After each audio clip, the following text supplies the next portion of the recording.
July 1944, 25 days after the Allied landings in Normandy, inside the tense, paper-cluttered headquarters of the German High Command in the west.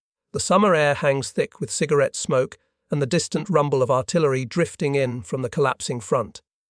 Field Marshal Gerd von Rundstedt, the oldest and most senior officer in the Wehrmacht, stands rigid beside a field telephone, its wire stretched across maps, pierced with fading confidence. He has spent weeks watching reports grow worse by the hour.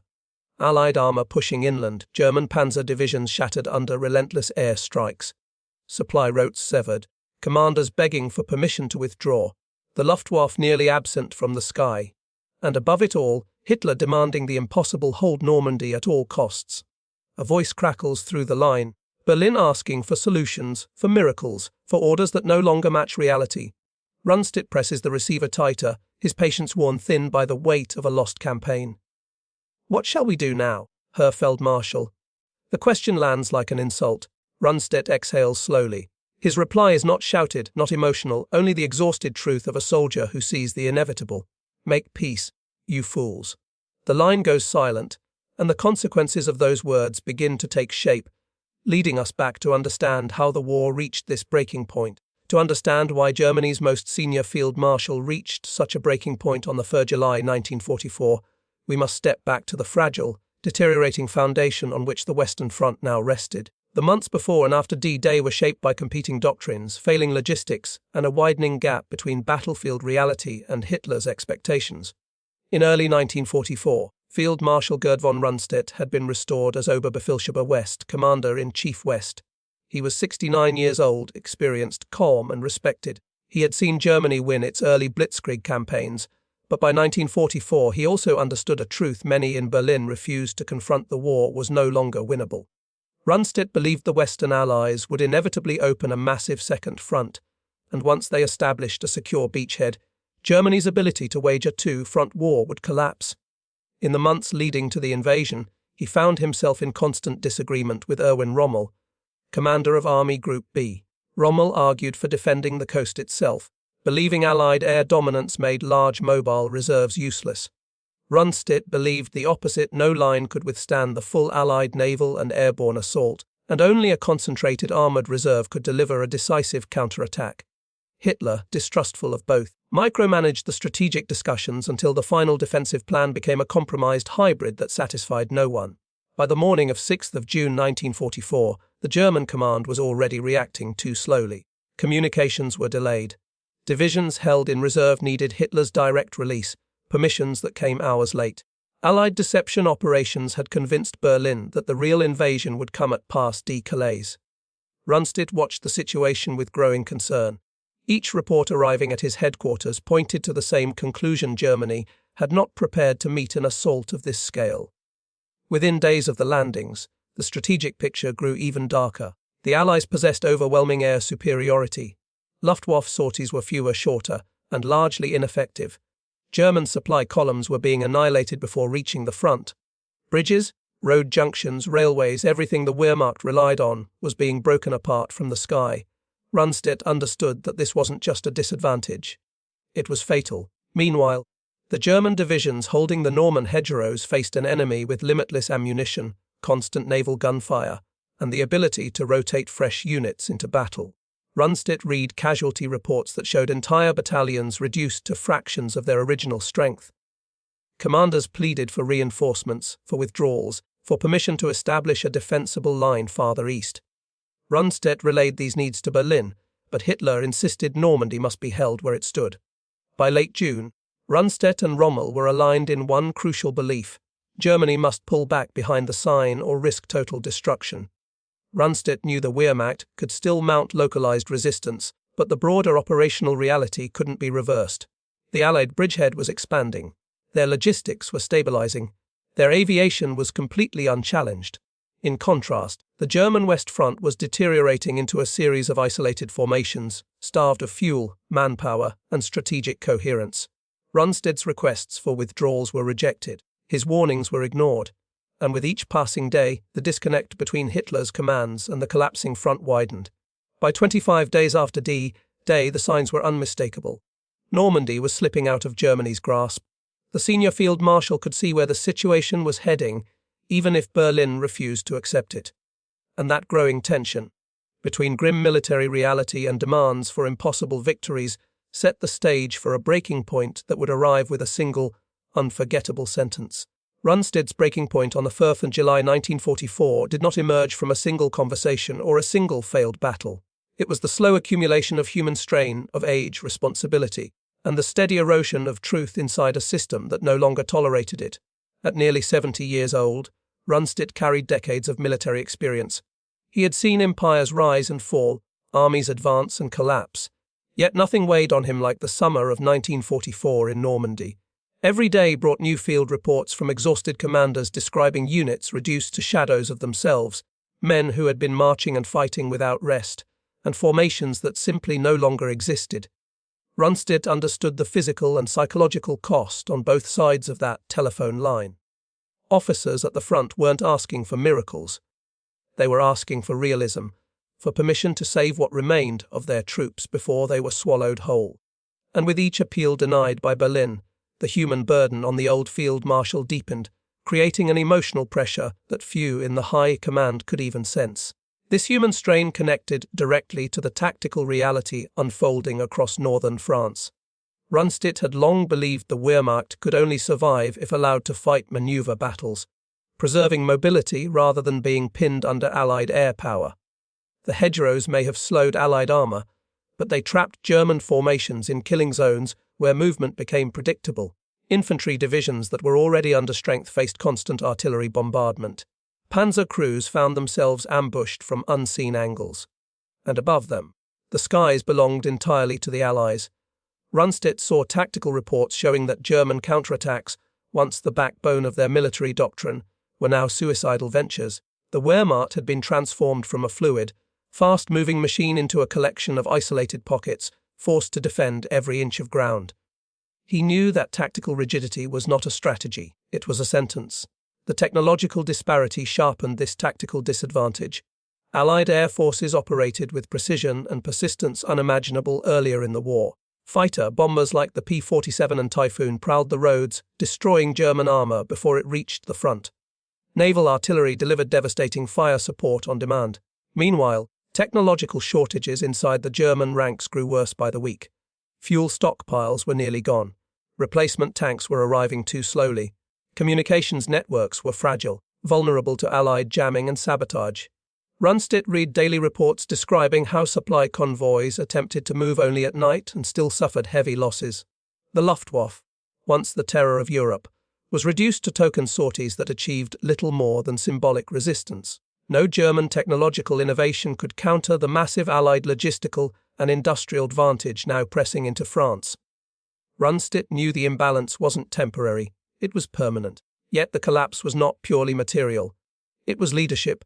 And here, the fracture was most dangerous. Rundstedt had served under many leaders in his long career, but Hitler's hold on operational command had become absolute and detached from reality. Orders were issued based on ideology rather than military necessity. Withdrawals were forbidden even when encirclement was certain.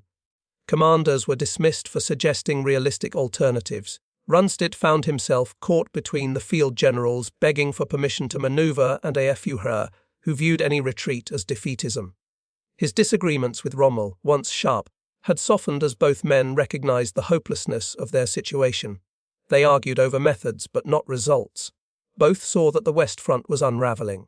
Rundstedt's frustration grew as Berlin demanded obedience while ignoring every warning and every assessment.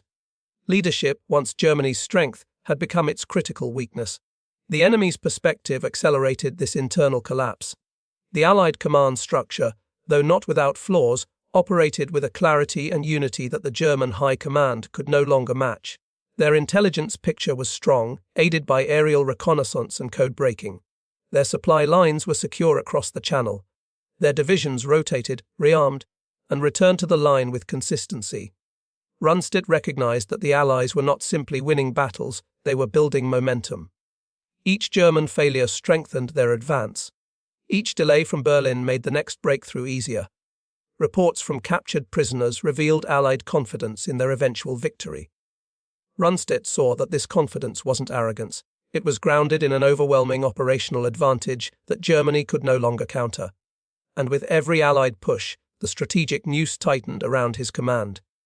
These perspectives, human, tactical, technological, leadership, and enemy, all converged on a single unavoidable truth: the campaign in Normandy could not be stabilized. Rundstedt knew this long before Berlin was willing to confront it. He also knew that every day spent resisting reality meant greater losses for the men he was supposed to protect. The pressure built not in sudden shocks but through the slow, relentless accumulation of bad news delivered to a commander who understood precisely what it meant. And this convergence, spreading across every level of the conflict, set the stage for the moment when the senior field marshal of the Wehrmacht uttered the words that ended his command. By the end of June 1944, Rundstedt's headquarters had become a place where truth collected faster than orders. Reports arrived in stacks, each one a reminder that the German position in Normandy was deteriorating beyond recovery.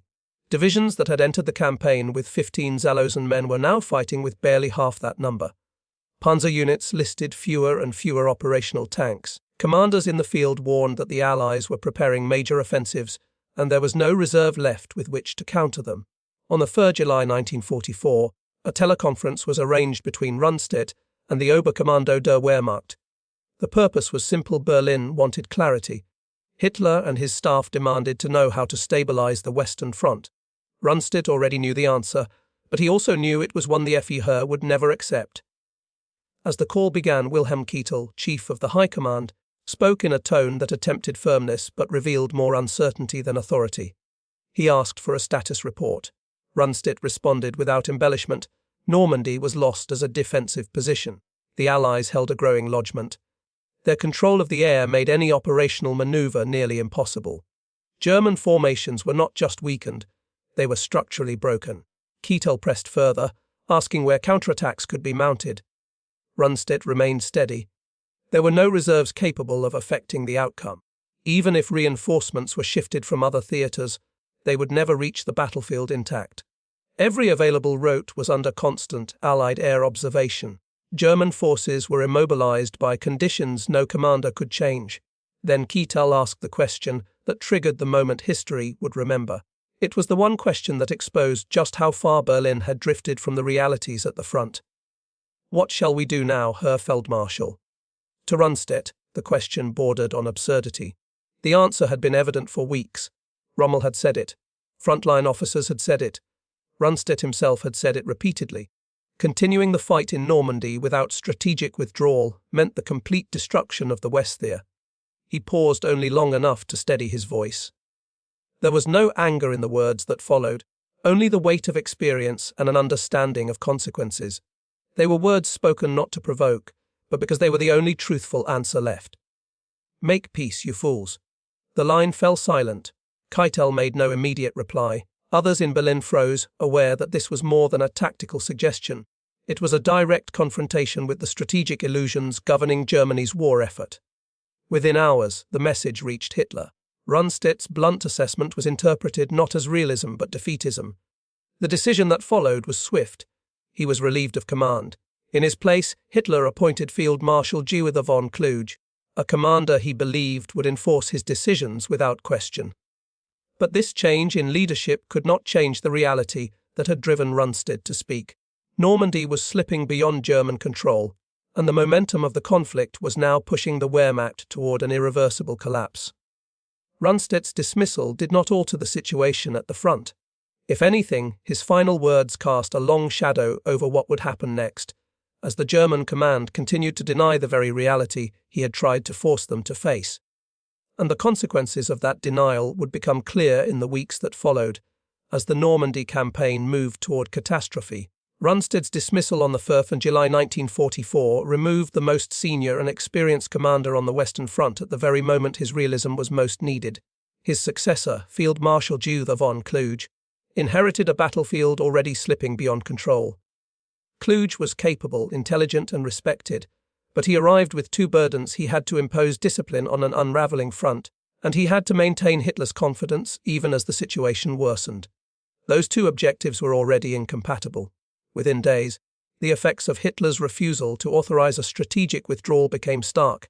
Allied forces continued to expand their foothold in Normandy. Their logistical build-up accelerated.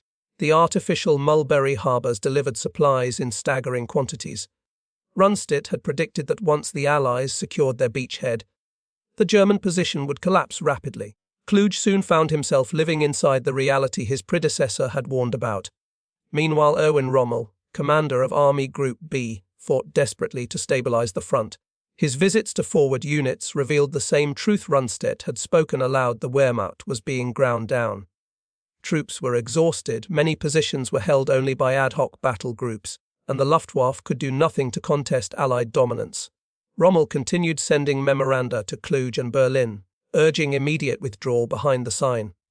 His arguments mirrored Rundstedt's, though he chose his words with greater caution.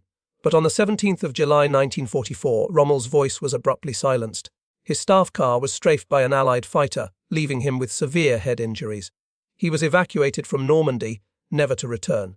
With his departure, the last high-ranking field commander advocating for a realistic strategic adjustment was gone. Events now moved quickly toward disaster.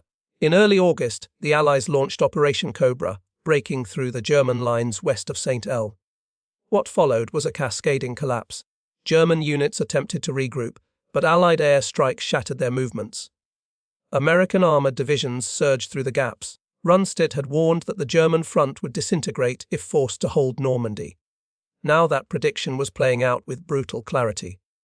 As German forces attempted to withdraw, the Allies executed a massive encirclement around the Falaise pocket.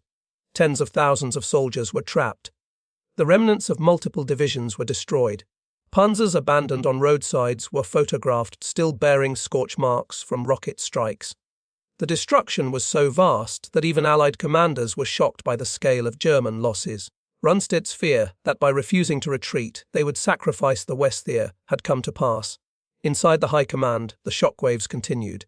Hitler, unwilling to accept responsibility for the disaster, blamed his generals for cowardice and incompetence. Kluge, who had tried to balance obedience with operational truth, found himself increasingly isolated. Suspected of wavering loyalty, especially after the 20th of July plot, he was recalled to Germany. Facing certain arrest and interrogation, Kluge took his own life on the 18th of August 1944. In the weeks that followed, the German position in France collapsed entirely. Paris was liberated on the 25th of August. The remnants of the German armies retreated toward the borders of the Reich. What Rundstedt had attempted to prevent, a total strategic catastrophe, had unfolded exactly as he predicted. And yet, his warning did not disappear with his dismissal. It lingered in the minds of many officers who watched the consequences of ignoring it. His words, "Make peace, you fools," became a quiet, bitter summary of the failure of leadership at the highest level of the German state. The aftermath of that moment did more than shift command. It revealed a system unable to confront reality, even when spoken plainly by the man best positioned to assess it. And that failure would guide the war toward an ending far more destructive than any of the generals had feared. In the calm that followed the collapse of the Normandy front, the significance of Rundstedt's outburst became clearer, not only as a moment of personal defiance, but as a rare instance in which truth surfaced inside a system built on illusion. His words were not the product of anger or despair. They were the distilled judgment of a commander who had lived through a lifetime of war and understood better than most when a campaign had reached its end. For Rundstedt, the Western Front in the summer of 1944 was not a battlefield to be won, it was a disaster waiting to be acknowledged. His remark, "Make peace, you fools," was directed not simply at Keitel or Hitler, but at the entire structure of decision-making that had stopped listening long before Normandy. It was a warning about the dangers of leadership detached from reality. The German command had drifted into a world where ideology replaced strategy, where hope was treated as a plan, and where truth was not merely ignored but punished. Rundstedt knew the cost of such thinking. He had watched it unfold step by step, from the hedgerows of Normandy to the ruined divisions retreating across France. There is a quiet tragedy in the way his warning was dismissed. For all his experience, for all his clarity, Rundstedt could not alter the course of a system that no longer valued the voices of its own commanders. His removal was symbolic of the larger failure, an unwillingness to accept the limits of German military power in 1944. That refusal ensured not just defeat, but devastation. And yet, his statement carries meaning beyond the war itself. It speaks to a broader truth about leadership in times of crisis. When those in power choose denial over acknowledgement, when they punish those who speak honestly, the consequences become far larger than a single lost battle. Normandy was not simply a military defeat, it was the moment when Germany's strategic blindness became irreversible. Rundstedt's warning could not save the Wehrmacht. It could not protect France from becoming another landscape of ruins. But it stands as a testament to the importance of confronting reality, even when it is unwelcome. In the end, his words captured the essence of Germany's situation with painful precision: a collapsing front, a missiled nation, and a leadership unable to distinguish wishful thinking from military fact. Looking back, the Field Marshal's quiet defiance becomes more than a historical footnote. It becomes a lens through which to understand the final phase of the war in Europe. His sentence marked the moment when truth briefly surfaced in a command structure that had buried it for too long. And as the final campaigns of 1944 and 1945 unfolded, the cost of ignoring that truth would become visible across cities, armies, and borders. Rundstedt had seen what was coming, he had tried to name it, and in the end, history proved that the blunt realism of a tired old field marshal had been closer to salvation than all the promises of victory made in Berlin.